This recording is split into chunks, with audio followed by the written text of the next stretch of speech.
Materi ini itu saya ambil dari,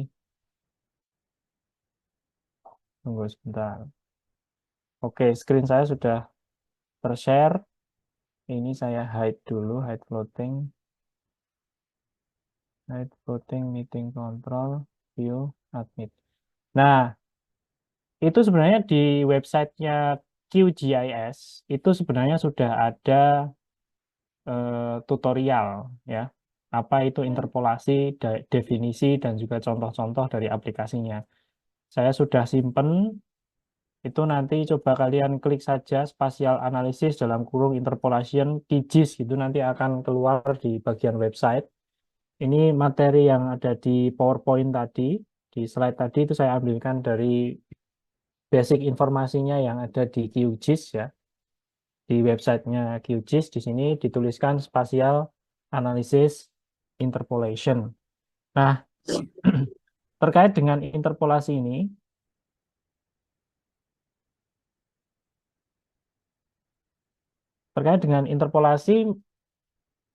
coba kita definisikan bersama-sama apa itu interpolasi. Interpolasi ini adalah bagian dari spatial analysis, ya. Spatial analysis ini adalah proses menginterpretasi atau mengidentifikasi. Contohnya yang kemarin kalian lakukan itu adalah mengidentifikasi secara visual objek-objek yang ada di citra. Itu adalah bagian dari contoh dari spatial analysis. Nah, contoh yang lain adalah mengidentifikasi pola distribusi dan juga sebaran dari konsentrasi kualitas data lingkungan atau data kualitas lingkungan. Contohnya yang seperti minggu lalu kalian praktekkan atau simulasikan, yaitu mendisplay secara graduate, ya, secara gradasi, mulai dari warna ataupun mulai dari size, berbagai macam konsentrasi yang di-display baik secara terklasifikasi atau secara tergradasi dari aspek warna. Nah, itu juga merupakan bagian dari spatial analisis, yang mana spatial analisis ini cabangnya banyak sekali, ya. Cabangnya banyak sekali. Terus kemudian tidak akan selesai kalau hanya satu semester pertemuan.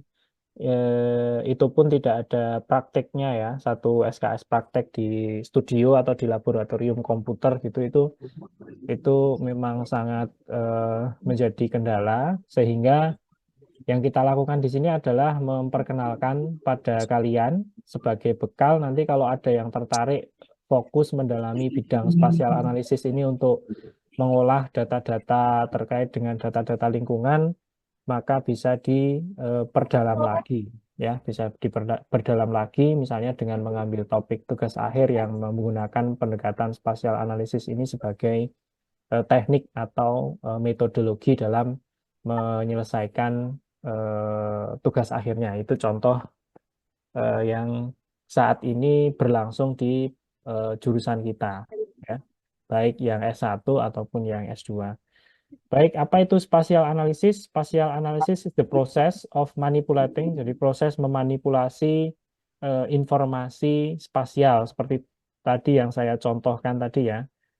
Contohnya apa? Contohnya kemarin itu kan kita punya distribusi sebaran titik apa namanya koordinat, yang mana setiap koordinat itu ada data konsentrasi hasil dari monitoring Dinas Lingkungan Hidup dan Kehutanan di Jakarta. Nah, data-data itu bisa kita manipulasi apanya? Manipulasi kelasnya, manipulasi warnanya, manipulasi ukurannya, sehingga kita bisa menghasilkan informasi yang baru dari tidak hanya sekedar data yang dicontoh, ya. Saya langsung simulasikan saja biar biar tidak diawang-awang gitu, ya. Bukan yang sini. C, data pertemuan 10. Nah, kemarin kan kita menggunakan data ini, ya, untuk melakukan manipulasi data. Nah, apa itu teknik manipulasi data? Teknik manipulasi data adalah proses yang digunakan untuk menghasilkan informasi baru dari hanya sekedar data yang di-display seperti ini. Kalau kita hanya melihat data yang hasil dari uji laboratorium, kemudian dimasukkan ke dalam software, Lain. di dalam software itu akan Ini muncul, Tete makan nasi. Tadi malah nasi. ini siapa yang mau makan nasi? Ada yang tahu nggak caranya matiin semua speaker ya? Tapi nanti kalau dimatiin harus nyalain lagi. Oke, itu ya saya lanjut. Kalau hanya seperti ini kan kita tidak tahu eh, distribusi spasialnya atau lokasi-lokasi mana yang punya konsentrasi tinggi.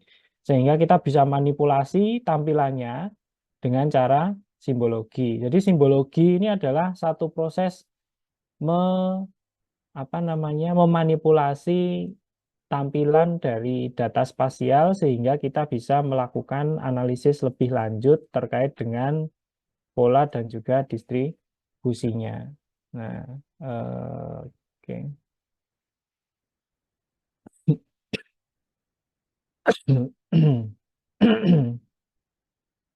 Belum saya classify. Nah, sehingga kita bisa mengidentifikasi yang tadinya monoton ya, monokrom lah. Kita tidak tahu menau lokasi dan sebagainya. Dengan memanipulasi simbologinya, kita bisa mengetahui mana lokasi dengan konsentrasi yang tinggi, klaster mana lokasi yang memiliki konsentrasi yang tinggi. Oke, saya kembali ke definisi. Sehingga manipulasi spatial information ini tadi sudah saya jelaskan to extract new information. Jadi untuk menghasilkan informasi yang sifatnya baru. Contohnya apa? Contohnya ini tadi. Yang tadinya awalnya monoton ya, data itu monoton sifatnya, single symbol misalnya, apply, oke. Seperti ini kan kita tidak tahu ya. Kita tidak tahu polanya seperti apa. Terus kemudian lokasi-lokasi yang memiliki kandungan berbahaya di mana saja kan kita tidak tahu menau sehingga dengan memanipulasi kita menghasilkan informasi yang sifatnya baru. Ini contoh misalnya saya pakai size TDS misalnya ya. Bentar. Oke, ini adalah informasi baru dari data kualitas lingkungan yang dimanipulasi dan didisplay untuk menghasilkan informasi baru. Terus kemudian and meaning from the original data. Jadi original datanya tadi tidak ada meaning atau tidak ada artinya sehingga kita manipulasi sehingga menghasilkan informasi baru. Usually spatial analysis is carried out with the Geographic Information System atau software ya. GIS ini adalah satu sistem yang dioperasionalkan oleh software. Kita menggunakan QGIS sehingga QGIS itu bisa digunakan untuk memanipulasi data original. GIS biasanya memberikan beberapa spatial analysis tool atau alat-alat yang tinggal kita klik lah. Kalau zaman sekarang itu tinggal diklik-klik. Ya, contohnya seperti ini, seperti klik kanan, properties, kemudian simbologi, kemudian ada juga label, ada diagram, dan sebagainya itu adalah bagian dari tools. Yang mana tools ini makin ke sini atau makin modern itu toolsnya semakin canggih sehingga kalian hanya tinggal klik klik klik saja. Kalau zaman saya praktikum dulu itu harus pakai sintak gitu. Jadi bahasa sintak itu bahasa pemrograman itu. Jadi misalnya pakai enter, pakai kurung, pakai caps lock, pakai tanda petik dan sebagainya seperti itu untuk sekedar menampilkan apa namanya konsentrasi dengan eh, ukuran ataupun dengan warna huruf yang berbeda, warna lokasi yang berbeda-beda atau warna konsentrasi yang berbeda-beda. Jadi eh, sebenarnya sangat beruntung kalian apa belajar di era teknologi yang sudah sangat maju ini. Harusnya proses-proses belajar mengajar itu jadi jauh lebih efisien dan cepat ya. Asalkan sebenarnya kuncinya adalah mau mencoba-coba sendiri, trial error sendiri. Karena skill software itu sebenarnya kuncinya adalah meluangkan waktu untuk belajar mandiri sebenarnya, trial error mandiri. Nanti lama-lama semakin banyak praktis atau semakin banyak belajar, exercise gitu, nanti lama-lama akan advance juga atau lama-lama akan terbiasa. Itu ya definisi untuk spatial analysis. Coba kita lanjutkan. A GIS usually provides spatial analysis tools for calculating feature statistic and carrying out geoprocessing activity as data interpolation. Nah, ini sekarang yang akan kita coba utak-atik adalah data interpolation. Nah, data interpolation ini itu tidak hanya sekedar mendisplay data dengan cara memanipulasinya saja, tapi juga mempertimbangkan aspek-aspek namanya geoprocessing activity. Geoprocessing activity ini adalah proses di mana data-data tadi itu dianalisis menggunakan the first physical law of geography. Jadi hukum pertama geografi itu menyebutkan bahwa satu lokasi dengan lokasi yang lain, ini saya langsung ilustrasikan saja. Misalnya ini saya hide plotting.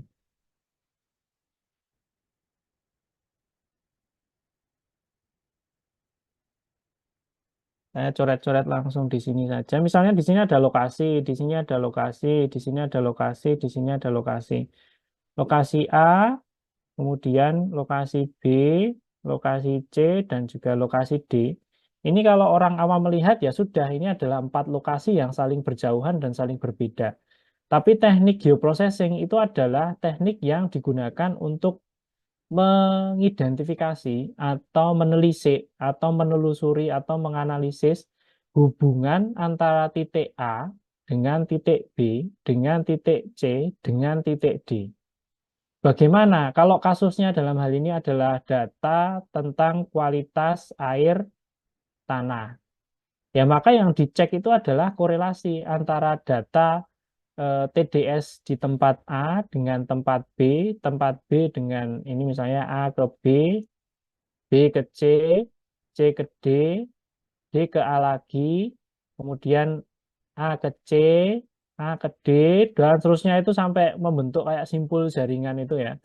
Itu yang disebut dengan autokorelasi, correlation.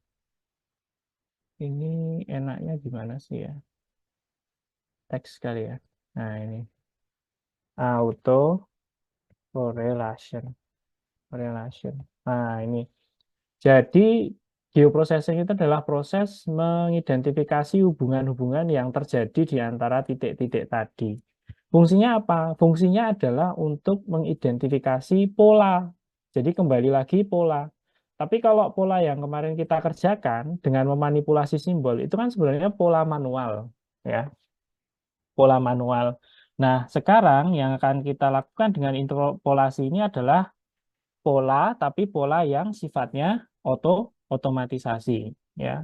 Ya, sehingga dengan interpolasi ini itu kita bisa melakukan identifikasi pola. Coba nanti kita bandingkan antara hasil simbologi, manipulasi simbologi dengan interpolasi. Nah, di sini dijelaskan di penjelasan selanjutnya, di dalam hidrologi, user will likely emphasize the importance of terrain analysis and hydrological modeling, modeling the movement of water over and in the earth. Jadi khususnya ini di hidrologi ya, aplikasi contohnya adalah di aplikasi hidrologi. Ini saya pisahkan saja seperti ini. Nah, aplikasi di hidrologi ini GIS ini sangat powerful ya, mulai dari bisa analisis air itu potensinya nanti mengalir kemana ya. Kemudian kalau misalnya pada satu titik ini kalau di hidrologi ya, contoh misalnya di hidrologi ini misalnya ada satu catchment area gitu ya. Ada satu catchment area, ini ada sungai utamanya di sini, set gitu ya. Terus ini ada anak-anak cabang dari sungai. Ini Ini seperti ini, misalnya ada anak-anak cabang sungai. Nah, seperti ini. Kalau kita punya informasi terkait dengan hasil-hasil pengukuran di titik-titik tertentu ya, dengan model itu bisa kita hitung kecepatan apa namanya? Bisa kita hitung kecepatan polutan dari titik hulu menuju ke titik hilir.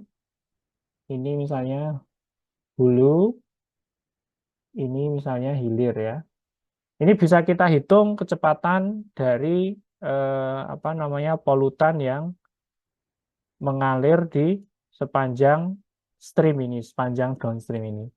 Contoh yang lain, misalnya kalau kita punya air tanah, contohnya yang kalau ambil hidrologi biasanya saya contohkan di sana ada namanya jaringan flownet ya. Flownet ini nanti kita bisa simulasikan tidak harus tidak lagi dihitung secara manual seperti penugasan yang belum saya upload itu, tapi disimulasikan secara otomatis itu bisa digunakan untuk menghitung seluruh area yang kita kaji. Misalnya area yang kita kaji di sini adalah 1000 kilometer persegi ya. 1000 kilometer persegi untuk luas A-nya misalnya. Q sama dengan KIA itu loh. KI. Akulah sang Hah? Siapa ya yang nyanyi-nyanyi? Q apa dengan KIA ini ya. Nah, ini kalau kalian kemarin hanya saya contohkan ngambil beberapa segmen saja, ini bisa digunakan untuk mengkalkulasi semua area secara lebih lebih cepat. Itu contoh dari di aplikasi di bidang hidrologi. Oke. Nah, kemudian kita mulai masuk ke definisi dari apa itu spatial interpolation ya. Spasial Oh, ini bisa digeser-geser ya. Oh, saya taruh bawah aja kali ya. Eh. Nah, ya. Saya taruh bawah aja. Kalau yang sudah update bisa digeser-geser ternyata. Ini draw-nya saya ganti. Oke, spatial interpolation sekarang adalah proses menggunakan titik, poin. Kemarin kan kalian sudah punya saya kopikan data point with known value. Jadi dengan titik yang memiliki value, value-nya ini adalah konsentrasi untuk mengestimasi atau memperkirakan nilai tapi di lokasi yang tidak memiliki konsentrasi. Contoh simpelnya adalah seperti ini. Contoh simpelnya adalah seperti ini. Misalnya di sini saya punya titik satu. Kemudian saya copy aja nih. Cek, cek, cek, cek, cek. Eh. Nah, di sini, kemudian di sini, di sini, di sini. Nah, saya punya 1, 2, 3, 4, 5, 6. Ada 6 titik yang diketahui nilai konsentrasinya. Ya. Nah, di antara titik, ya saya kasih nama saja di sini A, ini B, ini C, ini D, ini E, ini F. Di antara titik A dan F, ini kan ada jarak dia. Ya kan, ada S di sini, ada jarak. Nah, jarak ini kan kalau direpresentasikan dalam bentuk line, line itu kan sebenarnya gabungan dari titik. Ingat nggak teori di matematika itu? Eh, garis itu adalah kumpulan dari banyak banyak titik. Ini kalau saya gabungkan kan jadi seperti ini. Nah, titik-titik ini, titik-titik ini di S, titik-titik yang di S ini, itu kan konsentrasinya kan tidak diketahui, ya enggak? Contohnya di sini untuk kasus TDS ya. Untuk kasus TDS misalnya A ini ada 100, ya 1000 lah misalnya. Ini F ini ada 500. Ada 500. Nah, nilai rentang antara 500 sampai dengan 1000 itu nanti yang akan diprediksi atau yang akan diestimasi atau akan diperkirakan nilainya. Nah, bagaimana cara mengestimasi nilai di antara A dengan F ini, sementara F ini 500, A ini 1000. Tekniknya ada dua. Yang pertama adalah dengan perhitungan manual, yang kedua adalah dengan interpolasi secara digital. Nah, perhitungan secara manual ini biasanya yang banyak digunakan adalah menggunakan teori ini, triangular method atau metode segitiga, bukan trigonometri ya. Triangular itu adalah satu teknik yang digunakan untuk menghitung secara manual konsentrasi atau nilai yang berada di antara dua titik yang berbeda. Jadi kita membuat segitiga-segitiga di antara titik itu, ya. Kita membuat segitiga-segitiga di antara titik itu, kemudian diskalakan ya. Garis-garis itu nanti diskalakan mau berapa interval nilai-nilai yang akan kita hitung. Nah, nanti nilai-nilai yang akan dihitung itu kemudian nanti dihitung secara manual ya. Misalnya ini jarak A antara F misalnya 50 meter, 50 meter. Nah, kemudian ingin mengetahui jarak 25 meter dari A, itu nanti kan bisa dihitung ya. Berapa? 500 per 1000 kalikan 500 atau dengan cara perhitungan-perhitungan manual lainnya ya, sederhana lainnya, tapi ini sangat memakan banyak ini sangat memakan banyak waktu ya. Sehingga apa? Sehingga yang paling ideal adalah dengan melakukan interpolasi. Coba bayangkan ini 1, 2, 3, 4, 5, 6. Ada 6 titik. Coba bayangkan kalau kalian punya 1500 titik misalnya. Atau yang Jakarta kemarin ada sekitar 2259 titik misalnya. Atau 192 titik. Itu kalau dihitung secara manual nanti akan sangat memakan banyak waktu. Sehingga interpolasi di sini sangat powerful ya, digunakan untuk melakukan estimasi to estimate value. Sorry. Up. Nah, ini estimate value at another unknown point. Jadi untuk mengidentifikasi lokasi yang tidak diketahui konsentrasinya. Contohnya adalah untuk menganalisis data curah hujan ya ini ya. Di QGIS-nya dicontohkan precipitation atau rainfall map untuk satu negara. You will not find enough evenly spread weather station to cover the entire region. Ini maksudnya apa? Maksudnya adalah contohnya ini. Jadi ada satu area namanya South Africa ini tahun 2019 bulan April tanggal 15 jam 11 AM. Ini di sini ada beberapa stasiun pengamat curah hujan. Nah, stasiun pengamat curah hujan ini kalau hanya di display lokasi-lokasinya saja, ini kan hasilnya ya seperti yang kemarin kita praktekkan itu. Yang kita praktekkan ini adalah mendisplay pola distribusi spasial secara poin ya, secara simbologi poin.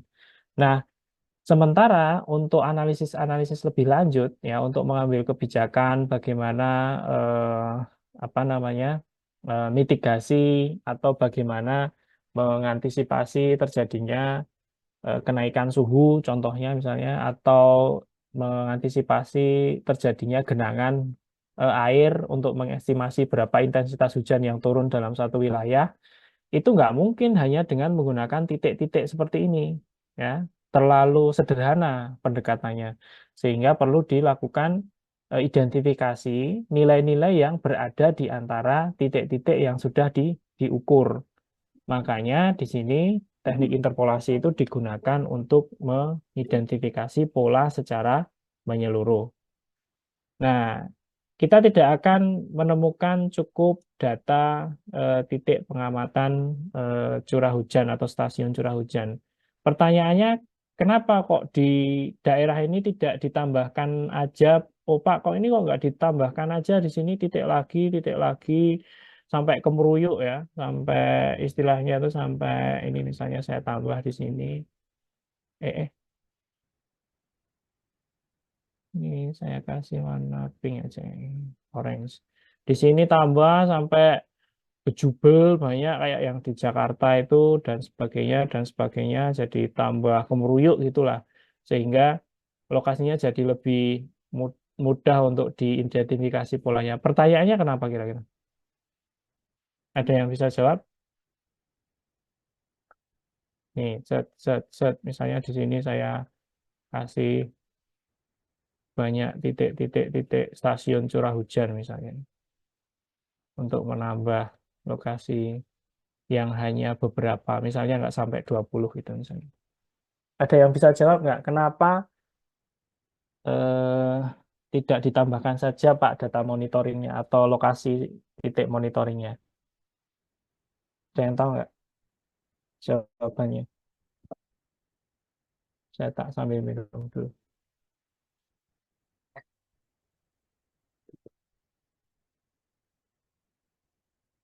Ada yang tahu kenapa?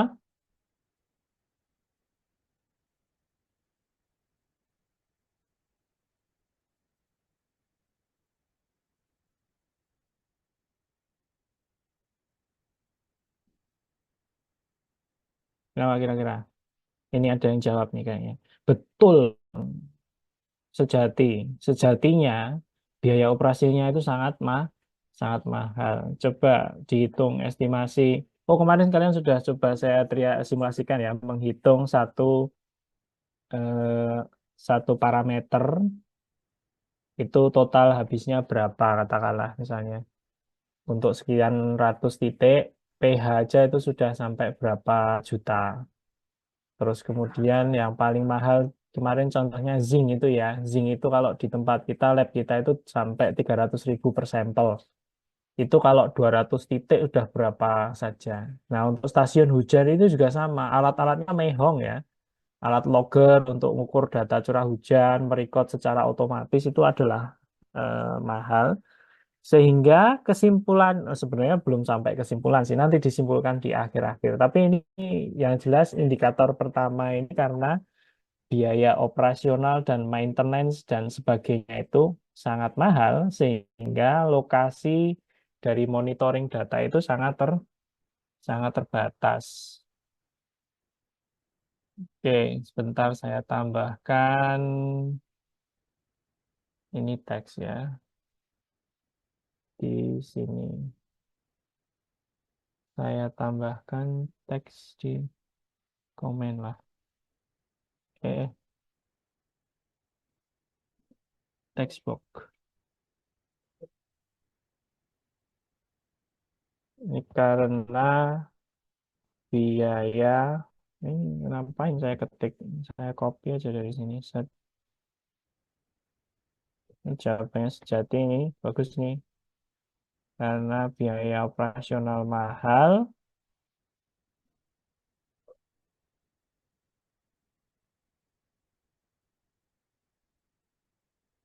biaya operasional mahal, set, dibuat miring, kasih merah. Karena biaya operasional mahal, maka stasiun ini terbatas. Not find enough evenly spread weather station ini terbatas karena biaya operasional mahal. Tidak terbatas hanya untuk stasiun pengamat curah hujan ya, tapi sumur monitoring lah atau titik-titik apa namanya titik-titik pemantauan air sungai dan sebagainya itu karena biaya operasionalnya mahal, perlu energi di sana untuk ngecek datanya untuk dan sebagainya. Kalau sekarang modelnya bisa otomatis sih mudah ya, mudah. Tapi kalau sistemnya masih harus dicek secara manual itu sangat menghabiskan energi. Sebentar.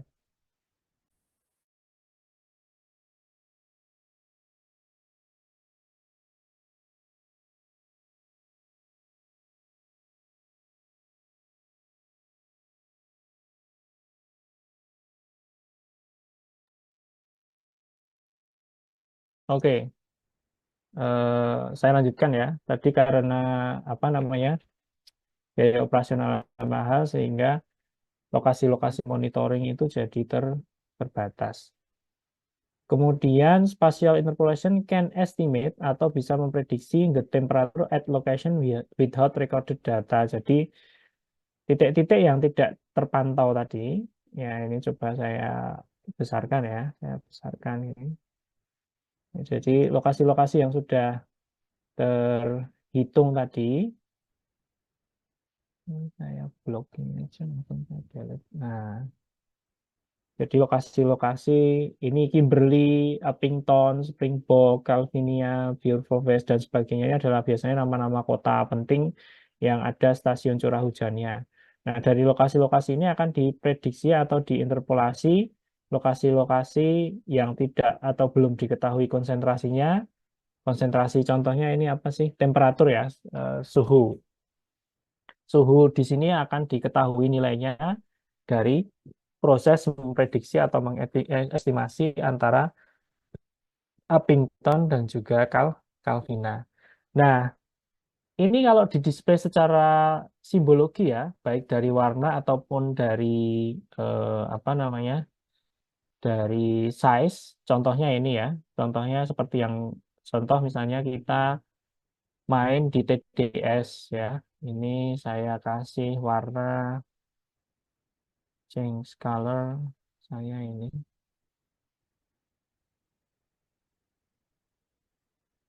Oh, suhu kan merah biasanya. Oh, salah. Ini oke.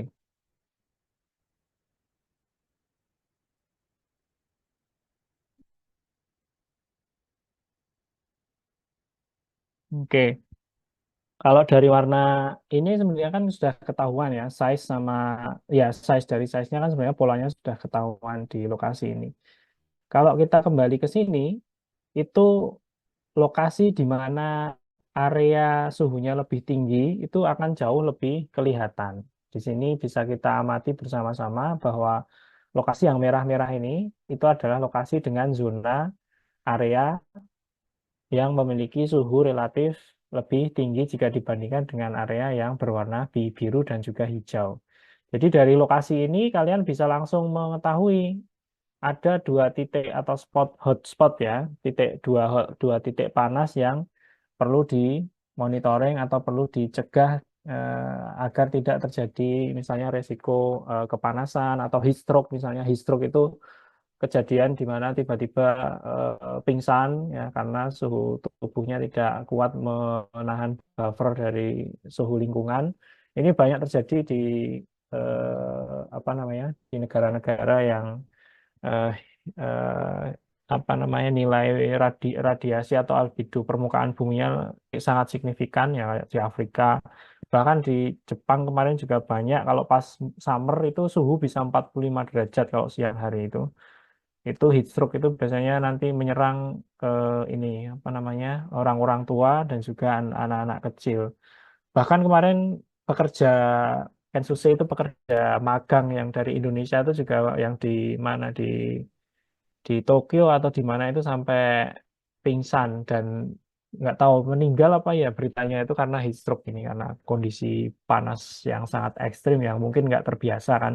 Di Indonesia kan paling sepanas-panasnya ya nggak lebih dari 40. Kalau di sana bahkan di Kyoto itu bisa bisa sampai ke 40, 44, 43 itu sangat sumpek dan nggak ada angin gitu. Bisa dibayangkan lah kalau nggak pakai AC benar-benar apa namanya, eh, sangat sangat tidak nyaman. Nah, dari lokasi ini kan bisa kita ketahui zona-zona yang berwarna lebih ini ya. Oke, ini dari lokasi ini kan kita bisa mengetahui dua dua zona, zona A dan juga zona B. Sedangkan untuk zona apa, transisi lah yang nyaman adem itu ya, yang di suhu kamar itu yang hijau ini berarti zona C. Kemudian yang dingin, yang relatif dingin bahkan sampai 18 19 derajat Celcius ini ada di zona D, katakanlah misalnya di sini nih. Nah, dari interpolasi ini kita sekarang sudah tidak main kelas-kelasan lagi, tapi sekarang kita sudah main ke zona A, kemudian zona B, zona C, dan juga zona D. Jadi ada peningkatan hasil analisis yang akan diinterpretasi. Sehingga kalau untuk mendisplay data-data kualitas lingkungan, whatever lah, mau udara, air, tanah, kemudian air tanah, air permukaan, danau, dan sebagainya, sedimentasi, dan macam-macam itu, interpolasi ini menjadi salah satu teknik yang sangat powerful dan mudah sekali untuk diidentifikasi polanya. Itu definisi dari spatial interpolation. Nah, sekarang pertanyaannya adalah why interpolation atau kenapa harus dilakukan interpolasi? Tadi sudah dijawab oleh Sejati ya, teman kalian, bahwa biayanya mahal untuk melakukan pengumpulan atau collecting data, data-data primer terutama atau data-data monitoring. Ya, di sini penjelasannya adalah ini saya coba perbesar dulu biar gampang dibaca. Oke. Hmm. Nah, because of high cost and limited resource, data collection is usually conducted only in limited number of selected point location atau hanya diukur di sampling di beberapa titik data saja. Nah, di dalam GIS, spatial interpolasi ini sangat powerful, bisa diaplikasikan untuk mengestimasi atau memperkirakan lokasi-lokasi lain yang tidak memiliki value, yang nanti hasilnya itu berupa data raster.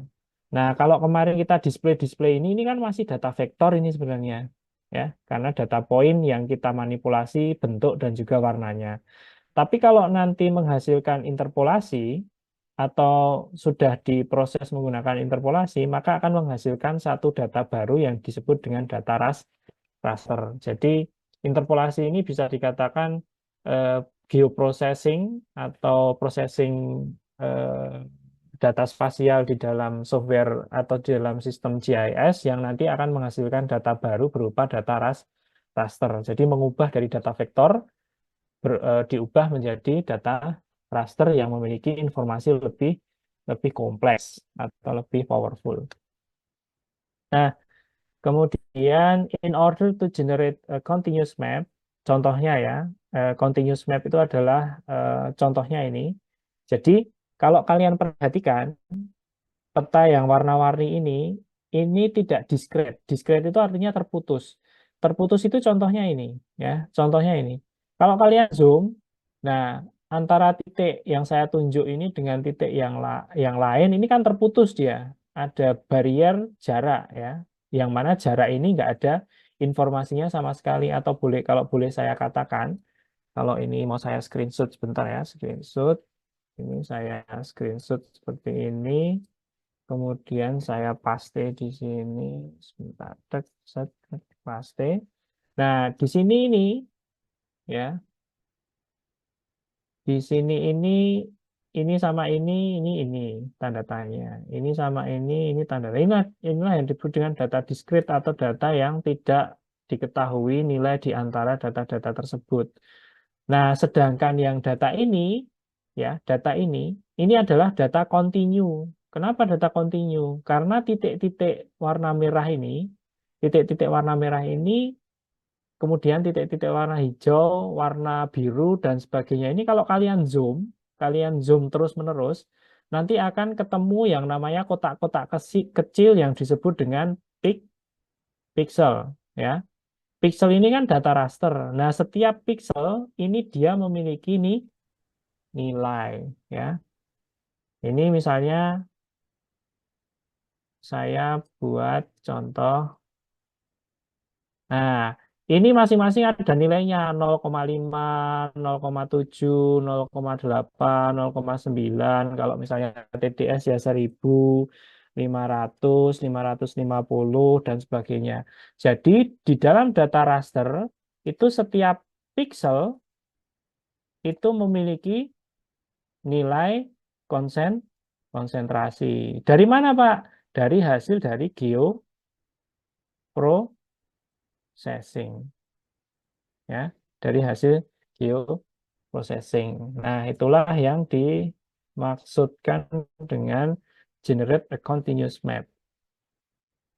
Contoh ya, digital elevation model atau DEM atau peta dari distribusi spasial temperatur eh, yang kita contohkan tadi itu fungsinya sangat banyak sekali. Yang salah satu ultimate goal-nya atau target utamanya kalau orang-orang yang bermain dengan interpolasi ini adalah untuk modeling spasial, jadi spasial modeling. Nah, spasial modeling ini contohnya adalah yang sering saya contohkan dari riset saya yang di apa Jakarta ataupun di Situbondo di Asem Bagus ini adalah contoh dari spasial modeling. Nah, terus di sana ada banyak sekali interpolation method ya, ada banyak sekali teknik-teknik interpolasi. Di dalam contoh ini kalau di QGIS ya, Quantum GIS itu saya temukan ada tiga di sini disebutkan juga ada tiga. Namanya adalah inverse distance weighting atau IDW. Yang kedua adalah triangular irregular network. Yang satu lagi apa gitu ya? Ada tiga kalau nggak salah. Tapi yang disebutkan di sini di dalam websitenya ini ya, kalian bisa nanti baca-baca. Di sini ini ada ini IDW, ini menggunakan oh ya ini IDW ya, inverse distance weighted sama triangular irregular network. Nah, kalau kita bandingkan ya, ternyata kalau di sini kan sudah disebutkan nih, ternyata teknik interpolasi itu banyak, tapi yang ada di QGIS itu cuma dua, ya.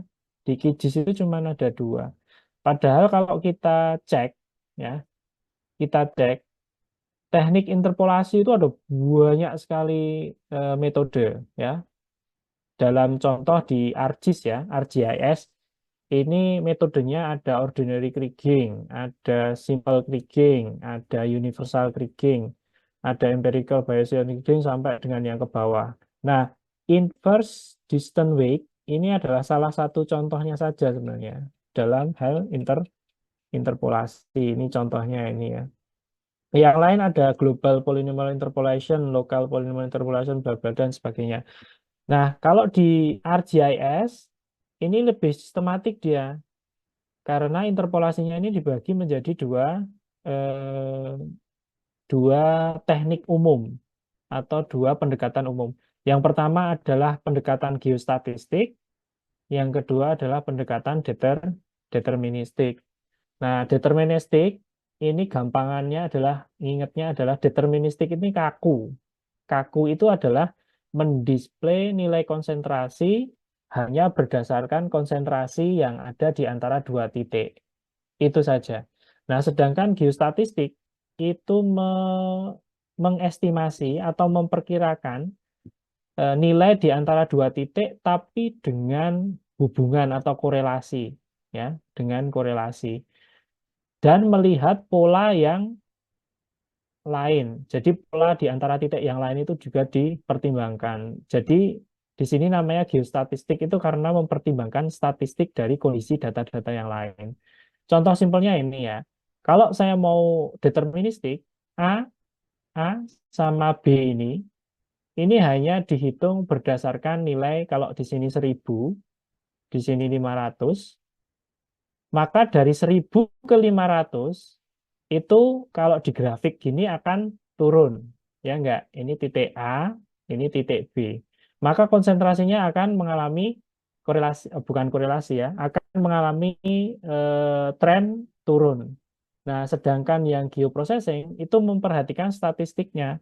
Jadi ketika dia mau mengestimasi nilai-nilai di antara A dan juga dengan B ini, maka yang diperhatikan sama si software itu juga korelasi antara titik B dengan C, titik B dengan D, D dengan E, dan seterusnya sehingga nanti ketemu yang disebut dengan RMS error. RMS error ini adalah jaminan dari kualitas prediksi titik-titik di antara A sama B. Maksudnya apa, Pak? Maksudnya kalau IDW itu memprediksi dari titik A sampai ke B, nilai-nilai di antaranya itu kaku gitu, berdasarkan perhitungan matematis mutlak. Tapi kalau geostatistik itu mengestimasi antara nilai antara titik A sampai dengan titik B itu dengan pendekatan autokorelasi atau korelasi-korelasi hubungan pola yang terjadi di antara titik-titik yang lain. Sehingga secara akurasi bisa dikatakan kalau misalnya IDW itu deterministik ya, ini loh, saya kembali ke sini. Nah, IDW ini kan bagian dari deterministik, ya. Ini bagian dari deterministik. Sedangkan yang geostatistik, contohnya adalah Kriging ini. Maka kalau saya tanya, lebih akurat Kriging atau lebih akurat IDW?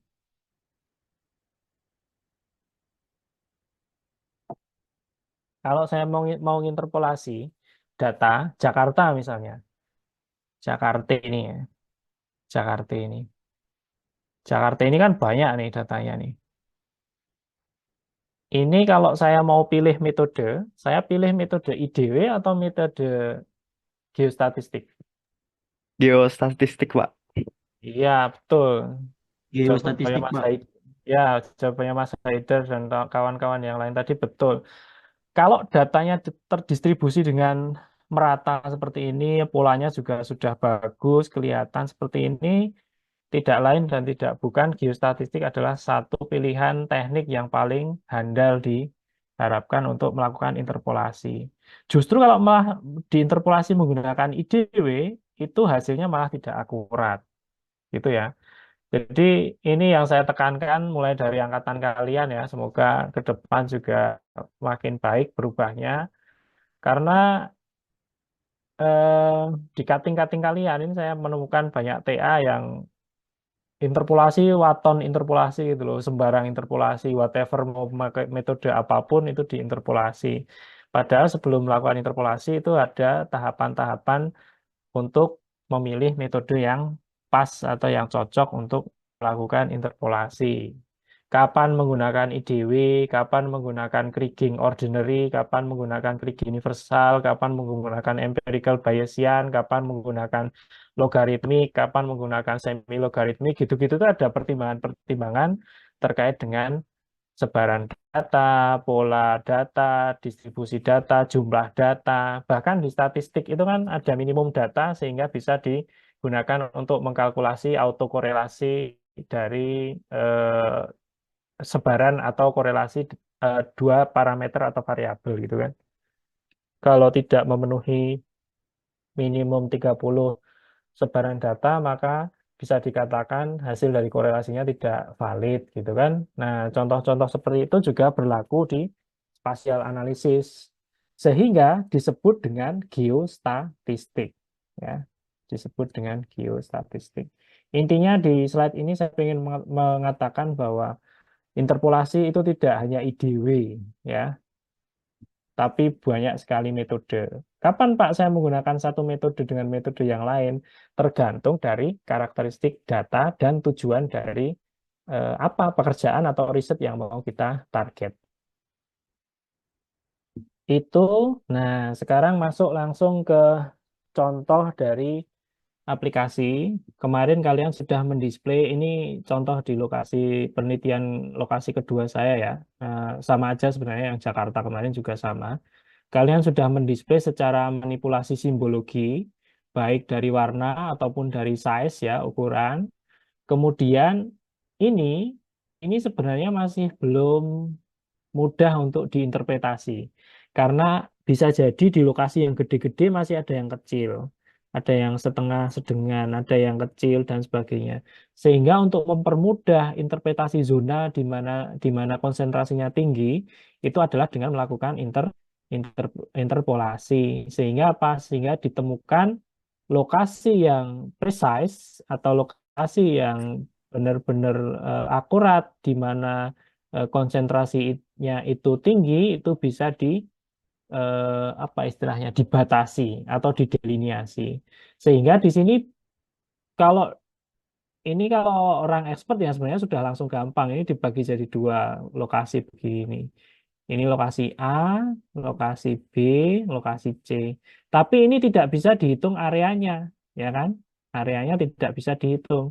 Nah, sedangkan yang di sini nanti ketika sudah ketemu zonanya sama-sama A, B, dan juga C, maka akan mudah dihitung. A itu berapa meter persegi, B berapa meter persegi, C berapa meter persegi. Lagi-lagi nanti kalau mau ditampalkan dengan pemukiman ya, di sini ada blok-blok pemukiman. Nah, di sini ada blok-blok pemukiman, maka akan lebih mudah dianalisis lebih lanjut untuk keperluan penyediaan air minum dan sebagainya, hitung-hitungan jumlah SR, panjang pipa yang mau di apa namanya dipasang, jaringannya di mana saja, dilewatkan di mana saja, akan lebih mudah ketika analisisnya adalah dengan zona compare to hanya dot ini atau poin ya. Oke, sampai di sini ada pertanyaan nggak?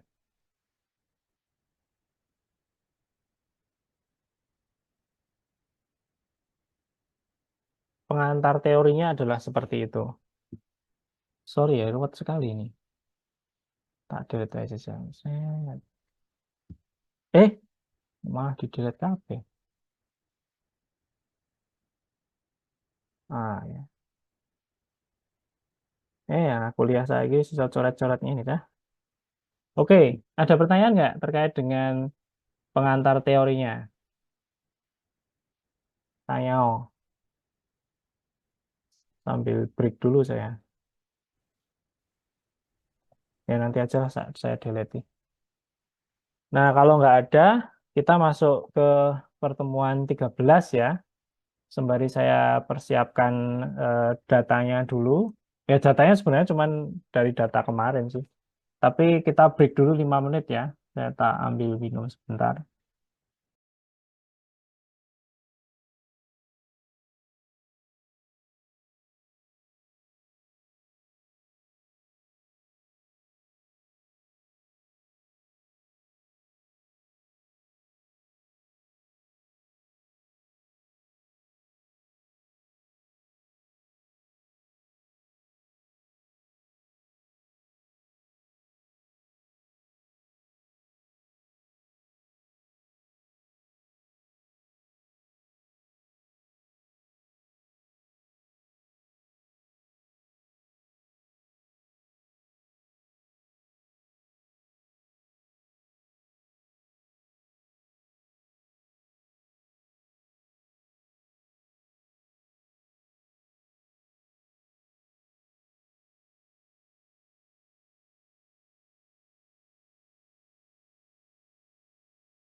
Baik, saya kembali. Kita masuk ke sesi kedua sekarang untuk simulasi praktek dari interpolasi spasial data lingkungan. Kalian kalau ada yang mau langsung praktik simulasi barengan dengan saya juga nggak apa-apa. Nanti saya tunggu step by step. Tapi kalau kalian hanya mau pengen nyimak untuk sekedar tahu saja juga nggak masalah. Jadi mungkin nanti lebih cepat prosesnya ya. Apalagi ini sudah direcord kan, jadi nanti kalian bisa trial error sendiri di tempat masing-masing. Yang jelas interpolasi spasial ini adalah medium teknik di dalam data spasial analisis. Nah, karena dia medium teknik, dia menjadi pondasi untuk level advance. Level advance-nya adalah modeling, ya, modeling, whatever prediction modeling, eh, current atau model pemodelan yang saat ini terjadi ataupun yang future atau masa depan modeling itu juga landasan salah satunya adalah interpolation. Nah, interpolation ini bisa kalian gunakan untuk mendukung, mensupport data-data hasil dari analisis atau uji lab kalian, misalnya ketika nanti kalian tugas akhir misalnya. Itu level interpolasi ini bisa kalian gunakan sebagai salah satu teknik atau metodologi dalam spatial analysis yang digunakan untuk mempermudah mengidentifikasi pola-pola dari karakteristik data-data lingkungan yang sudah kalian display atau sorry, bukan di display, kalian analisis di laboratorium. Nah, untuk pemetaan lingkungan pertemuan ke-13 simulasi praktek ini saya akan gunakan data sebelumnya yang sudah saya share di tempat kalian, yaitu data kualitas air tanah di Jakarta tahun 2018 di musim penghujan. Nah, data ini akan saya gunakan lagi untuk melakukan simulasi interpolasi di Quantum GIS. Nah, nanti kalau kita temukan di Quantum GIS ini hasilnya tidak maksimal dan tidak memuaskan, nanti kita akan coba buka satu software yang saya juga punya. Software itu ArcGIS Pro ya. Kita akan coba display dan kita komparasikan antara hasil yang ada di Quantum GIS dengan eh, apa namanya? Sorry, saya balik lagi ke slide. Jadi menggunakan data sebelumnya, ini tidak perlu dikumpulkan ya, tidak perlu dikumpulkan. Cukup kalian berkenalan. Kalau mau ikut simulasi, kita lakukan bersama. Saya tunggu nanti step by step. Tapi kalau cukup di-record untuk simulasi di tempat masing-masing juga tidak masalah.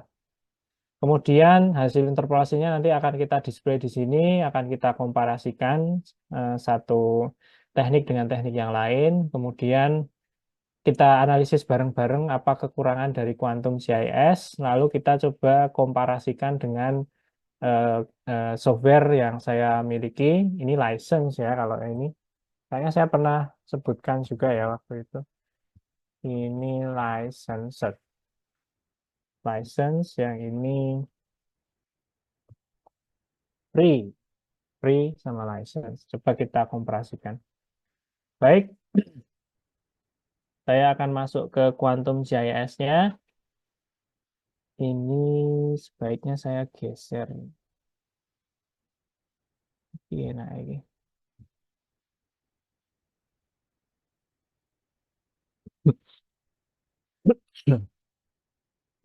Oke, ini saya sudah display datanya.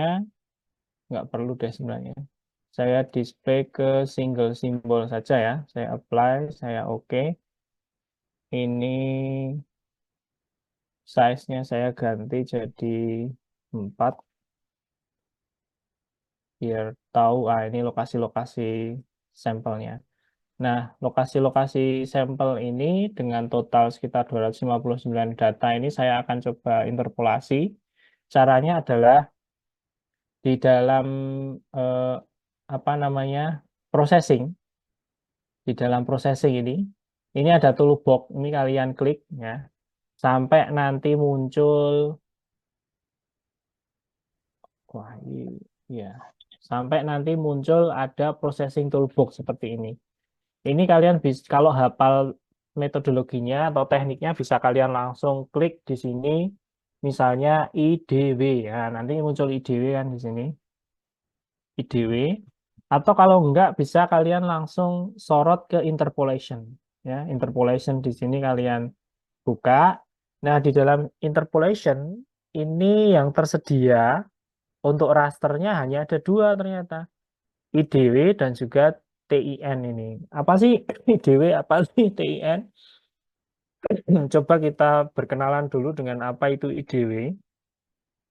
Inverse Distance Weighted atau IDW adalah teknik interpolasi yang mana the sample point are weighted during interpolation. Jadi titik-titik itu dikasih bobot ya, dikasih bobot such that the influence of one point relative to another decline with distance from the unknown point you want to create. Jadi intinya saya kembali ke sini, saya kembali ke sini. Nah, yang namanya IDW ini dari A sampai ke B itu melulu hanya dihitung berdasarkan matematis saja. Jadi kalau di sini 1000, di sini 500, maka bisa dipastikan nilai yang terjadi antara titik A sampai B itu nanti akan mengalami tren menurun, ya kan? Karena apa? Karena korelasinya hanya perhitungan linear eh, down atau linear negatif ya, turun. Itu yang dimaksud dengan ini apa namanya? Relative to another decline with distance from the unknown point you want to create. Nah, terus kemudian ada satu lagi namanya triangular irregular network. Ini juga salah satu teknik interpolasi eh, menggunakan algoritma. Dia agak lebih rumit, ya. Biasanya digunakan untuk menginterpolasi topografi atau menginterpolasi titik-titik hasil pengukuran ketinggian tempat, ya. Biasanya untuk membangun digital surface model atau digital terrain model. Tapi untuk data-data kualitas lingkungan, nanti akan coba kita analisis bareng-bareng cocok apa enggak nih satu metode dengan metode yang lain. Nah, saya kembali ke quantum jazz-nya ya. Nah, kita double klik IDW. Kita double klik IDW ini, kita double klik. Ini sangat mengganggu ya. White floating aja lah. Nah, ini sangat oke. Nah, masih nyambung nggak ini saya? Cek, cek. Masih, Pak. Oke, Masih, Pak. aman ya, aman, aman. Masih Pak. Oke. Nah, setelah muncul, oke saya ulangi lah. Tadi ketutup floating panel tadi. IDW di double klik, muncul IDW interpolation. Di vector layer, nah ini kan namanya masih vektor nih. Ya enggak? Vector layer. Di sini ada GWK 18P2 UTM ini kalian pilih. Kemudian interpolation atributnya kalian setting. Misalnya saya mau interpolasi TDS. Nah, setelah itu kemudian jangan lupa untuk input layer dengan tanda cross hijau ini. Di input, dipastikan bahwa apa namanya tipenya adalah poin ya, sudah benar poin. Kemudian distance koefisiennya kita buat standar saja, ini 2. Nah, extend ini adalah batas interpolasi yang akan terjadi. Nah, di sini bisa kalian pilih calculate from layer, calculate from layout map, calculate from book map, use current map canvas extend, atau draw on map canvas. Nah, saya pilih yang use current map canvas extend saja. Intinya adalah interpolasi itu akan diestimasi dia itu berdasarkan grid atau berdasarkan UTM yang sudah kita setting gitu loh. Nah, itu maksudnya yang saya pilih sekarang ini. Oke, saya balik lagi. Terus kemudian, nah ini jangan lupa ini satu hal yang paling penting ini. Pixel size atau ukuran kotak-kotak pixel yang akan dihasilkan itu berapa? Nah, secara otomatis di sini, karena melihat data yang sangat kompleks dan juga padat ini, maka si software merekomendasikan 0,1. Ini kalau kita eksekusi run gitu sekarang, ini baru selesai paling nanti malam jam 12 atau besok pagi tergantung dari spek komputer masing-masing. Nah, kan sangat tidak efisien ini. Nah, sehingga kita coba ganti ke 50 kali 50. Nah, setelah itu ini tidak perlu kita ini apa ini? Ini tidak perlu kita setting, kemudian kita klik run. Nah, setelah diklik run, kemudian kita klik close. Nah, lokasinya sekarang sudah muncul, tapi kok nggak ketutup ya Pak? Anunya ya, lokasi yang diinterpolasi ini tidak tidak tertutup ya. Nah, karena saya tadi memilih ini ya, karena tadi saya memilih extend-nya adalah extend yang use current map canvas extend. Nah, kalau misalnya mau dipilih agar tertutup semua, itu diklik draw on map canvas. Nanti akan ketutup semua lokasi yang lokasi yang diinterpolasi. Nah, oke. Kalau sudah diinterpolasi, loh kok Pak hasilnya hitam sama putih? Iya, ini hasilnya hitam sama putih. Perlu kita ubah simbologinya ya dengan cara ini saya pindah ke atas saja. Dengan cara diklik kanan, kemudian properties. Nah, setelah itu akan muncul band rendering simbol. Di sini render tipenya kita pilih menjadi katakanlah misalnya single pseudo color ini. Nah, ketika sudah kita pilih, coba kita klik apply, kemudian kita klik OK. Yang dihasilkan adalah apa namanya, kenampakan yang nggak jelas ini. Apa ini pelening-pelening merah, ada yang warna pink, ada yang putih ini. Nah, ini kalau kita apa namanya zoom terus-menerus, ini adalah pixel-pixel atau kotak-kotak yang sangat kecil-kecil ya. Ini, nah ini ya. Ah, mana tadi? Nah, ini. Yang dimaksud dengan data raster itu ya ini. Jadi pixel kotak-kotak ini. Coba kita cek apa namanya lebarnya ini berapa. Dari titik sini menuju ke titik sini ini 49 atau 50 meter sesuai dengan apa settingan pixel yang kita masukkan atau kita input tadi ya. Nah, Pak, kalau misalnya saya input 0,1 ya, lah berarti pixel kotak-kotaknya ini 0,1 meter atau 10 cm. Ini berarti di zoom lagi kecil-kecil gitu ya, sangat kecil. Nah, apa kecil-kecil sekali sehingga prosesnya jadi lebih lebih lama, geoprocessingnya jadi lebih lama. Sehingga tadi definisi bahwa dari data vektor menghasilkan data vektor titik, menghasilkan data raster yang baru itu terbukti di sini. Nah, tapi pertanyaan selanjutnya adalah, lagi terus polanya bagaimana kok nggak bisa dianalisis lebih lanjut? Itu caranya dengan diklik kanan, simbologi, diganti single, pseudo color, terus misalnya dari continuous ini kita ganti ke kuantil ya, dari continuous kita ganti ke kuantil, kemudian kelasnya katakanlah misalnya kita bagi jadi 3. Nah, setelah itu kita coba apply, kita coba OK. Nah, loh, hasilnya ternyata masih sama aja, Pak.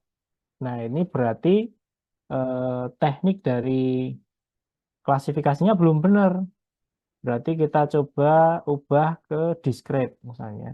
Discrete, kemudian kita apply, kemudian kita OK. Nah, baru akhirnya muncul zona-zona sesuai dengan klasifikasi tapi secara area. Contohnya adalah TDS kurang dari 271, TDS 271 sampai 442 dan lebih dari 442. Lokasinya di mana? Di mana aja, Pak? Lokasinya kalau kita tampalkan dengan Jakarta itu bentar. Nah, saya ganti satu gitu. Set, set. Oke. Nah, lokasinya adalah di situ itu ya. Di ini bisa kita langsung identifikasi bahwa zona utara itu TDS-nya tinggi, zona tengah ya so-so lah. Zona paling selatan itu TDS-nya rendah. Dari sini kalau kita bandingkan sama yang tadi ya, kita coba display simbologi yang kalian sudah kerjakan kemarin. Itu mana TDS, terus ini pakai size aja, classify, terus di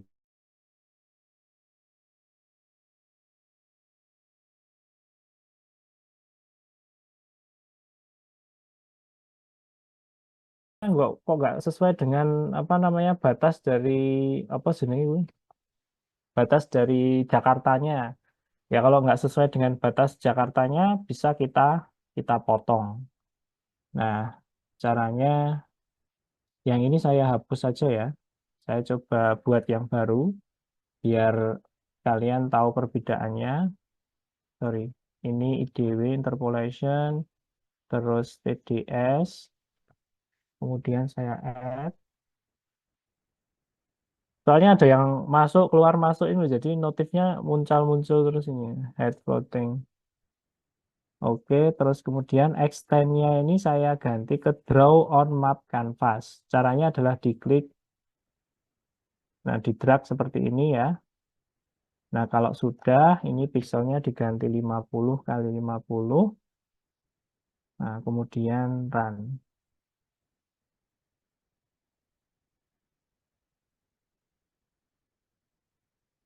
Kemudian kita close. Nah, sekarang bisa dicek bahwa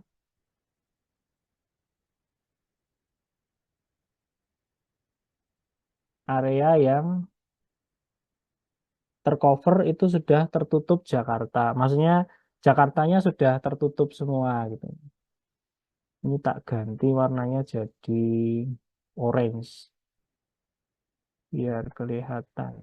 Apply. Oke. Nah, sekarang sudah ketutup. Terus, Pak, saya pengen bentuknya seperti Jakarta. Nah, kalau bentuknya pengen seperti Jakarta, di search ini dicari klip. Klip itu adalah memotong ya, seperti memotong apa namanya? Nah, ini loh muncul-muncul ini jadi light floatingnya dari muncul keluar muncul keluar. Oke, di klip atau kalian bisa mencari sorry. Nah, ini di raster analisis ya. Kalian coba cari-cari apa namanya klip, tapi kelamaan saya kalau karena saya sudah hafal metodenya apa, biasanya saya langsung ketik klip gitu.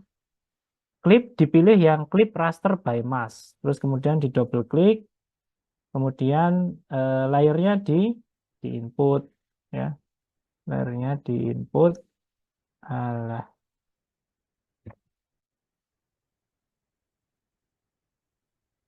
oke. Input layernya interpolated. Mask layernya atau akan ditutup dengan Jakarta Province UTM. Ingat loh ya, eh, ini satu rahasia besar di dalam interpolasi ataupun analisis model yang lain. Pemodelan sama interpolasi itu kalau di QGIS ini hanya saya bisa temukan dan bisa beroperasional di proyeksi koordinat UTM. Kalau di geografik ya yang pakai latlon itu tidak jalan ternyata dia. Sehingga ini perlu saya konversi dulu dari latlon menuju ke UTM. Nah, itu juga satu trik yang hanya ditemukan ketika trial error panjang gitu ya. Kemudian source CRS-nya saya setting karena Jakarta ini zona 48S. Saya pilih 48S, 48S, yang lain saya bikin standar saja, kemudian saya run, saya close, kemudian clipped mask-nya ini bisa kalian rename ya, bisa kalian rename, tapi di sini nggak usah kita rename. Nah, akhirnya terpotong areanya interpolasi sesuai dengan Jakarta. Nah, dari sini baru kita bisa eh, simbologinya kita display kembali, single pseudo color, kemudian saya setting discrete, kuantil, kelasnya saya bagi jadi 3, kemudian apply, kemudian OK. Nah, ini kemudian saya screenshot aja biar cepat. Print screen ini di screenshot set. Nah, ini saya screenshot, kemudian saya pindah ke sini ya, hasil interpretasi, paste, saya geser, set. Terus satu lagi di display yang tadi, yang Jakarta yang ini. Nah, ini di close print screen. Halo, saya masih nyambung ya. Masih Pak. Masih, Pak. Kadang ini sok terlempar ya kemarin yang pengelolaan pencemaran itu saya ngoceh ngalor itu ternyata terlempar saya. Maksudnya nggak di nggak online lagi. Oke, sekarang tugas kalian. Saya pengen ada satu di antara kalian komentar dari data ini, dari hasil interpretasi dari dua teknik yang berbeda ini. Siapa yang berani? Maksudnya cuma diidentifikasi aja Pak. Iya, cuma dikata-katai aja. Coba dikata-katai. Ya yang yang merah itu berarti TDS-nya lebih lebih tinggi daripada yang warna putih. Yang sini, yang ini kan, yang coklat ini ya. Iya, Enggak, ini satu-satu dulu lah. Ya, kalau yang ini kan sudah kalian komentari kemarin ini. Saya sudah baca sebagian dari komentar kalian, itu ya lumayan lah. Nah, besok itu kalau kalian tugas akhir, atau kalian mengerjakan proyek atau apapun lah, kalian punya data di display dan sebagainya, itu jangan hanya berhenti di menampilkan peta polanya, distribusinya saja, tapi dianalisis. Itu artinya apa pola itu, ya dikaitkan sama kondisi lingkungan secara umum dan sebagainya. Itu namanya analisis spasial. Nah, yang terjadi selama ini adalah ya analisis spasial yang mereka lakukan itu baru separuh jalan. Jadi katakanlah analisis spasial itu komplitnya 100%, mereka itu baru sampai ke 50% dengan cara di-display peta-petanya, tapi nggak ada penjelasannya. Nah, yang kalian kerjakan kemarin itu adalah penjelasannya meskipun masih secara kualitatif. Nah, kalau yang ini tadi siapa tadi yang tadi yang apa ngomong tadi siapa ya? saya Pak, saya Haidar. Oh, Haidar ya, Haidar. Oke. Terima kasih Mas Haidar. Tapi kita kompliti lagi lah. Ini berarti kalau di Jakarta yang sebelah sini yang sudah diinterpolasi ini kan zonanya jadi gampang nih. Ada zona A, zona B, sama zona, ini saya ganti ini biar gampang. Zona C, ya kan? Nah, A, B, C ini bisa dihitung luas areanya berapa. Nah, luas areanya ini tidak akan saya sampaikan di sini ya, ini panjang banget soalnya. Nah, luas areanya itu bisa kalian hitung dengan di Google juga ada di websitenya QGIS itu ya, qgistutorial.com ini. Di sini saya akan coba buka bagaimana cara menghitung area luas area nih, calculating raster area on QGIS versi 3. Ini panjang banget nih ke bawah nih. Nanti bisa kalian ulak-ulik sendiri. Nanti kalau perlu di Google Classroom saya share apa namanya linknya ya. Jadi bisa kalian hitung per area square meter, meter per square, apa hektar dan sebagainya. Kalau di sini dicontohkan land covernya bisa dihitung luas areanya macam-macam berapa. Di sini juga bisa ya. Di sini juga bisa. Nah, hasil dari perhitungan inilah yang akhirnya itu saya gunakan untuk menciptakan rumus baru yang ada di riset saya itu loh. Sebentar, saya bukakan hidrologi. Mana, mana, mana. Pertemuan 12. Bukan, 13. Nah, ini ya. Nah, sebenarnya rumus ini sangat gampang. Ini saya copy aja lah. Copy, saya paste ke sini. Nah, aduh, sorry. Halo. Nah, ini rumus ini itu hanya saya akhirnya rumus ini saya temukan hanya dari sekedar mendisplay ini karena belum ada yang sampai ke sana itu. Padahal dari informasi ini itu kita bisa tuangkan ke dalam rumus. Kalau dalam kasus saya kan air tanah ya, itu rumus yang mengkombinasikan antara, nah ini area A, B, sama C, ini kalau di rumus ini itu didefinisikan sebagai AFP, ya kan? A bisa dihitung areanya nggak? Bisa kan? B juga bisa dihitung kan? C juga bisa dihitung kan? Nah inilah AFP. Nah kemudian GWP-nya ini biasanya dari data-data pemerintah ya, dari DLH, dari Dinas Pekerjaan Umum yang menangani distribusi air. Nah AS ini bisa dikembangkan lagi sebenarnya. AS ini kan saya dekati pakai pemukiman. Nah ini kalau kalian punya data data apa namanya? Data titik-titik rumah ini lebih akurat lagi, atau kalian kombinasi dengan data land use, atau kalian kombinasi, jadi ini karena dulu waktu itu keburu-buru ya rumusnya, keburu-buru dipakai untuk ujian kan, sehingga saya tuangkan apa adanya begini, tapi ini rumus ini masih bisa dibedah dan dikembangkan lagi jadi rumus yang lebih advance lagi atau rumus. Ini sangat simpel sebenarnya rumus ini. Nah, ini yang model interpolasi diskret ya. Diskret itu artinya artinya menggunakan data saat ini. Oh ya udah langsung join wae engko nek masuk kan langsung tak admit gitu aja. Nah, rumus ini kan sebenarnya pakai discrete. Nah, kalau continuous atau future itu nanti bisa dikembangkan rumus-rumus yang lain. Ada nggak yang suka tertarik mengembangkan begini nih, model-model nanti dibuat rumus dan sebagainya. Nanti kalau minat kita kerjasama bareng-bareng. Kalau yang Julian kemarin itu dia pengen juga model, tapi mengaplikasikan rumus yang sudah ada, ya. Kalau karena memang buat rumus ini levelnya sudah sudah sudah S3 ya harusnya, atau master lah paling enggak untuk mengembangkan metodologi rumus-rumus ini. Jadi itu contoh dari aplikasi hasil dari interpolasi, ya, hasil dari interpolasi. Saya kembali ke sini, ini saya stop displaynya, saya kembali ke sini. Oke, ini adalah hasil interpolasi menggunakan teknik IDW.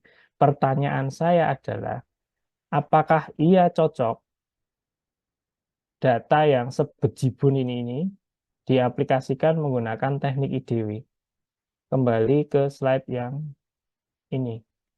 Cocok nggak kira-kira?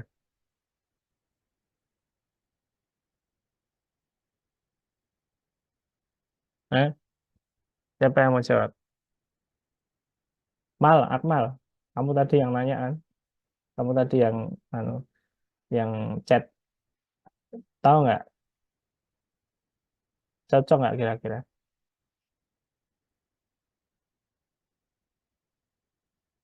Atau siapa ya? Ahmad, Ahmad nggak? Ahmad Gunung Kidul, Mat, Ahmad ada nggak?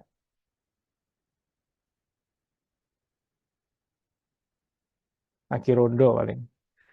Atau yang lain, siapa ya? Yang cewek lah. Eh, anu, Janat ada nggak? Janata, Uslifa, kelas D,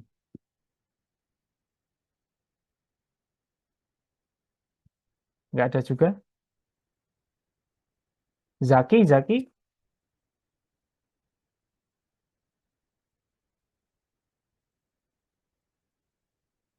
masih kedengeran nggak saya ini ya? Masih Pak, masih. Masih, Pak. Siapa nih ya? Ya, belum banyak apa nih. Pen, kamu ada nggak pen? Iya, Pak. Salah apa bener pakai IDW? Ide. IDW, IDW. Kalau dari struktur apa namanya, struktur interpolasi ini kira-kira pas nggak pakai IDW?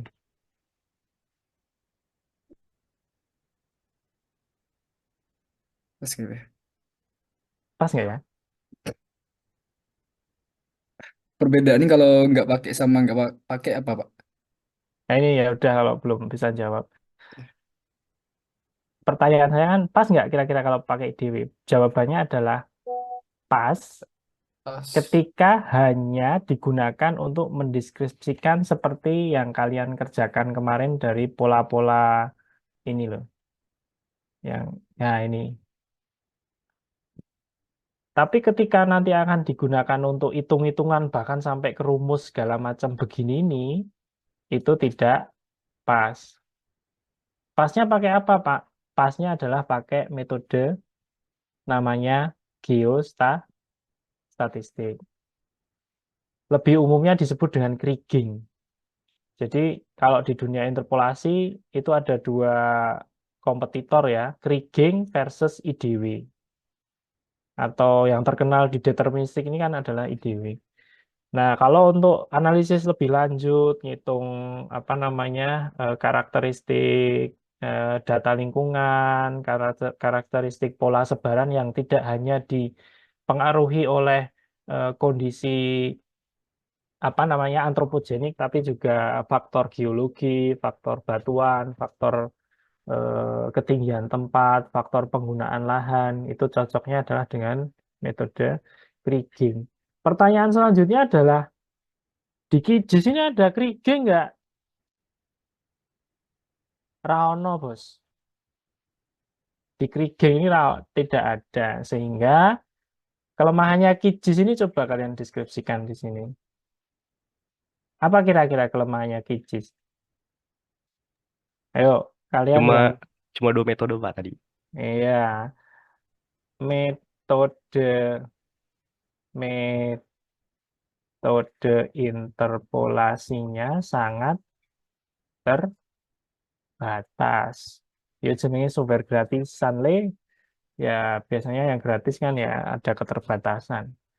Terus eh, contohnya adalah IDW yang tidak cocok ketika diaplikasikan untuk berbagai model atau karakteristik data lingkungan.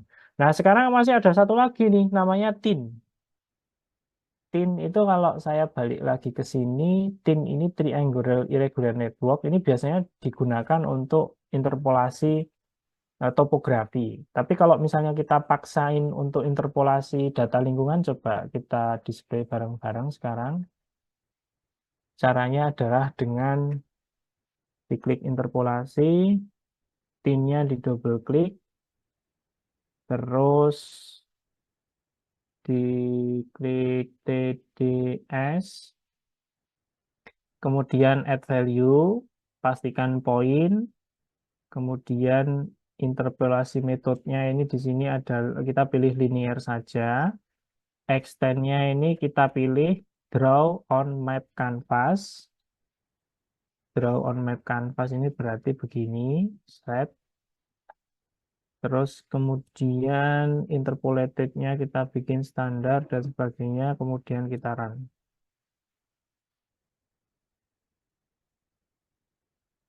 Wah, lemot. Lama ini. Hmm, hmm, hmm, hmm, hmm, hmm.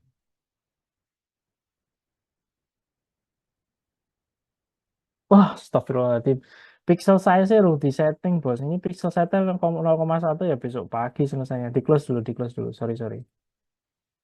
Thin interpolation, TDS, kemudian add value, extend-nya kita setting ke draw on canvas, thread, kemudian, nah ini pixelnya tadi belum di setting 50 kali 50, kemudian di run, kemudian close, close. Nah, ini dia. Apa ini kayak berlian ini? Kita klik kanan, terus kita pilih single shadow color, discrete, kuantil, kelasnya kita bagi jadi 3, apply, oke. Nah, inilah hasil dari TIN. Kira-kira logis nggak ini data bentukannya seperti ini? Saya screenshot lah ya. Print screen. Print screen, di screenshot, pindah ke sini. Set. Ternyata masih ada TIN. Saya paste. Oke, bagaimana menurut Baginda ini komentar dari data ini? Wah, bisa nggak kita analisis lebih lanjut? Susah kan? Bentuknya kayak apa ini? Eh, kayak permen kali ya. Jadi TIN ini kan memang tidak cocok untuk interpolasi data lingkungan karena biasanya cocoknya untuk interpolasi topografi, elevasi. Itu pun hasilnya seperti ini ya, kurang maksimal. Sehingga QGIS ini eh, sangat terbatas untuk interpolasi. Nah, sekarang kita coba main di software yang lain. Ini saya punya namanya ArcGIS Pro ya. ArcGIS Pro ini coba kita buka.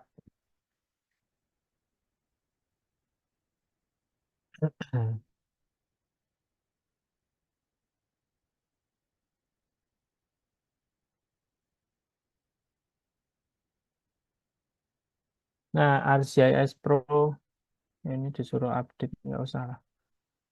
Nah, ini saya buka project baru aja, double klik, oke.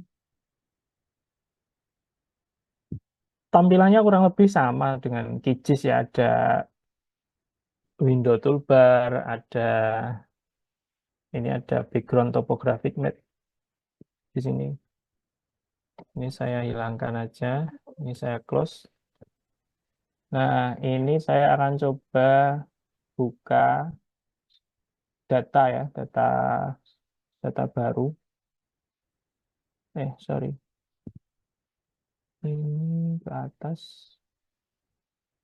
Ini mana tadi? Data D, Citra, database. Bukan folder baru.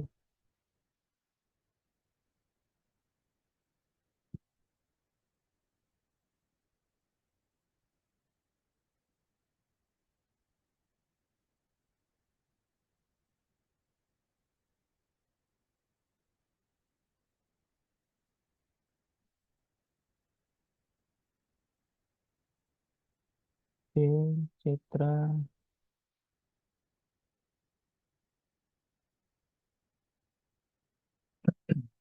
Double klik.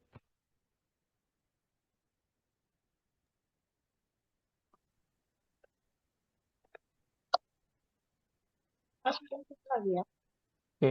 Nah, saya coba buka di ArcGIS Pro ya. Coba kita interpolasi bersama-sama. Nah, ini ada software lagi namanya ArcGIS Pro yang lebih advance, yang license lah. Di sini ini ada, saya cari dulu interpolasi tekniknya ada di, ini di Geostatistical Wizard. Jadi kalau kita balik lagi ke sini, di ArcGIS Pro ini ada metode geostatistical untuk interpolation. Nah, di sini saya klik Geostatistical Wizard. Di sini ada banyak pilihan nih. Ada IDW, ada deterministic method ya, ada kriging juga. Saya coba pilih empirical Bayesian kriging. Ini adalah teknik apa namanya? Interpolasi level tinggi ya, level tinggi. Saya coba pilih. Kemudian datanya di GWQ 18P2, data fieldnya saya pilih TDS. Kemudian saya pilih next. Nah, ini ada, kalau ada input dataset dikasih tanda seru ini berarti ada satu lokasi dengan dua data yang berbeda. Ini sekaligus menjadi koreksi bahwa data yang dikumpulkan sama DLHK Jakarta itu ternyata juga tidak valid. Tidak valid apa? Di sini tidak valid lokasinya. Lokasinya ternyata ada lokasi yang dua kali memiliki data yang berbeda di periode pengukuran yang sama. Sehingga di sini ditanya mau pakai rata-rata atau mau pakai minimum maksimum atau pakai apa. Di sini coba saya pakai maksimum, kemudian next. Nah, di sini inilah muncul yang disebut dengan geostatistik wizard atau informasi geostatistik yang memunculkan eh, semivariogramnya, nuggetnya, slope-nya, kemudian power-nya. Fungsi ini apa sih? Fungsinya adalah untuk mengontrol akurasi dari hasil apa namanya interpolasi yang akan kita lakukan. Nah, kita bisa melakukan setting-setting di bagian general properties ini, tapi ini saya buat standar aja nanti tidak kelamaan. Kemudian saya pilih next. Nah, inilah yang paling penting. Ini saya copy ya. Saya copy, saya pindah ke sini. Ini saya pindah ke sini. Oke.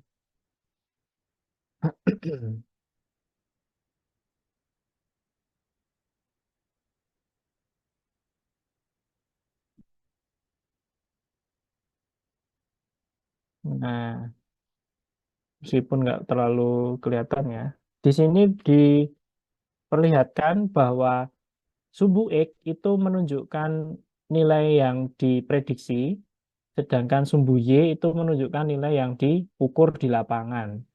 Dari kondisi ini, siapa yang bisa membaca statistik coba? Kalau binary data ini maksudnya apa ini? Yang titik-titik merah ini adalah nilainya. Kalau dari hasil korelasi ini, tadi kan saya sudah sebutkan ya bahwa geostatistik itu menggunakan autokorelasi untuk mempertimbangkan interpolasi dari proses interpolasinya atau dari proses geoprosesinya. Nah, di sini ini ada diagram plot sekarang, binary plot lah, binary plot antara nilai yang diprediksi dengan nilai yang diukur. Ada yang bisa menjelaskan ini kira-kira akurat atau tidak akurat? Garis abu-abu ini adalah garis yang harusnya dilalui, sedangkan garis yang biru ini adalah garis hasil dari geoprocessing autokorelasinya. Kalau menurut kalian, bukan model ya, hasil dari interpolasinya nanti akurat atau enggak akurat berdasarkan kondisi statistik seperti ini? Ada yang mau jawab? Kayaknya nggak akurat deh Pak, soalnya kan dia apa ya, jauh dari garis yang abu-abu itu Pak. Iya, betul. Herdiana tadi ya. Jawabannya adalah nggak akurat, tapi ya nggak akurat-akurat banget. Kalau nggak akurat banget itu garisnya nanti seperti ini. Itulah pentingnya pemetaan lingkungan itu harus ngambil statistik dulu sebenarnya. Nah, ini kan masih mending ya. Ini sudut yang dibentuk ini masih lumayan lah. Ini katakanlah misalnya sudut theta. Nah, kalau yang ekstrim itu kalau ke sini ini loh. Ke sini atau justru malah begini. Yang biasanya banyak terjadi itu begini. Seret ini.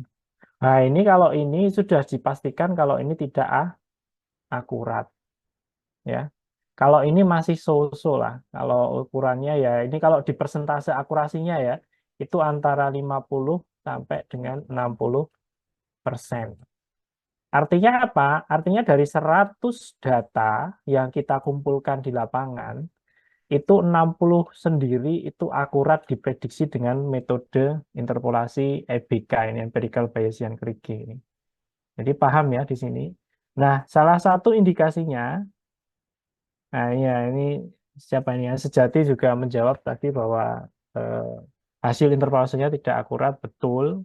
Ya, kalau saya kembali ke sini, sebenarnya ya nilai-nilai itu tuh sudah bisa dicek menggunakan ringkasan statistik yang ada di sini ini.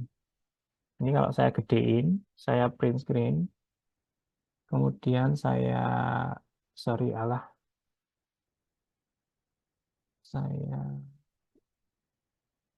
saya potong begini ini ya, di sini.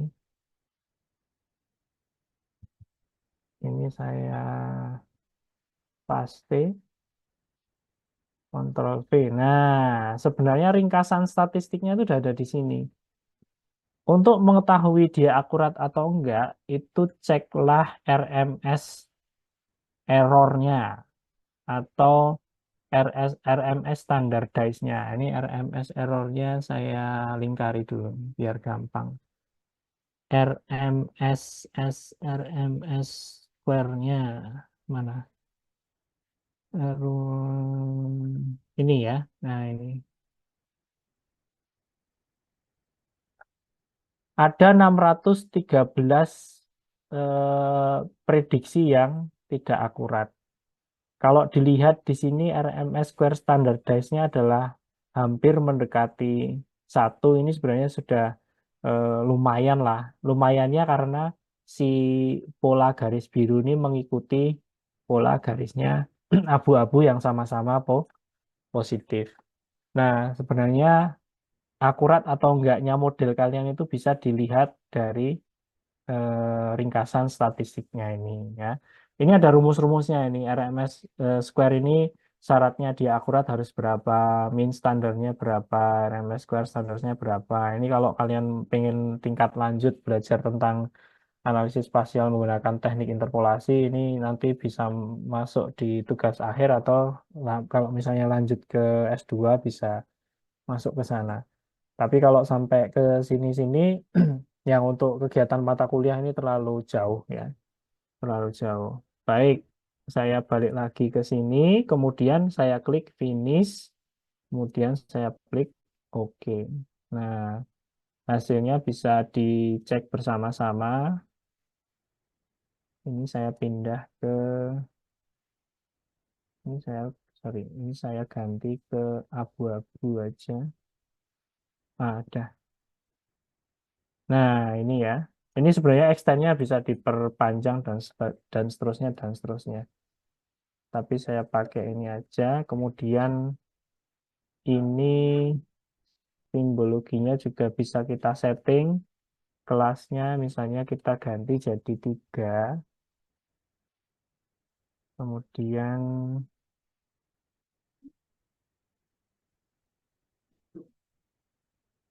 oke, sudah kita ganti jadi 3. Kemudian saya screenshot lagi. Ini sebenarnya extend-nya bisa kita setting ya, tapi nanti tidak kelamaan. Ini kita screenshot, saya taruh di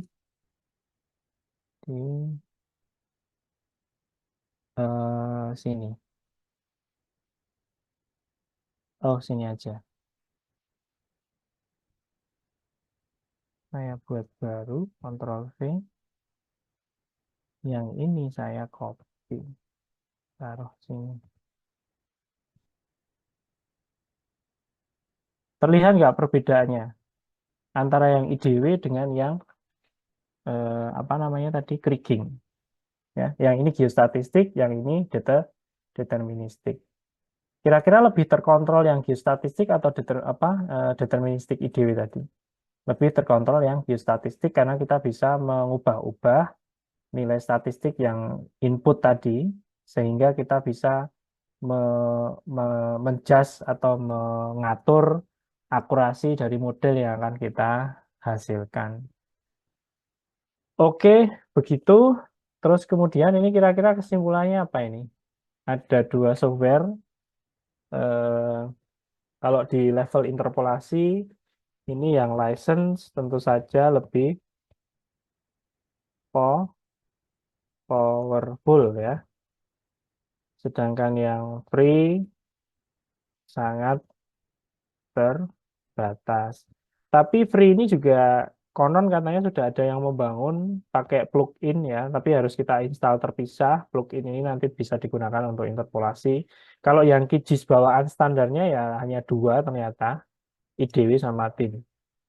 Kalau di ArcGIS Pro itu ada macam-macam, banyak sekali di Geostatistical Wizard.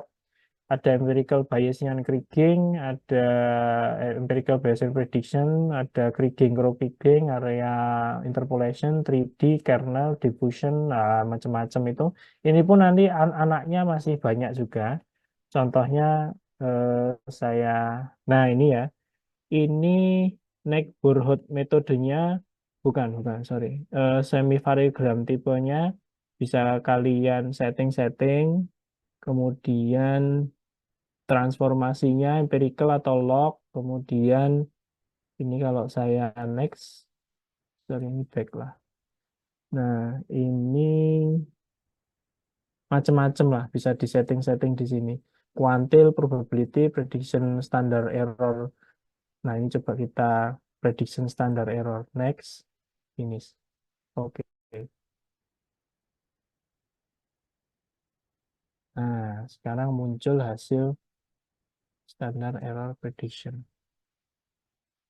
Terus ini ada, ini tambahan aja sih. Saya mau menjelaskan satu, saya buat 5, apply. Oke, terus saya screenshot.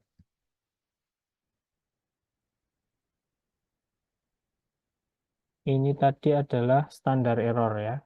Standar error.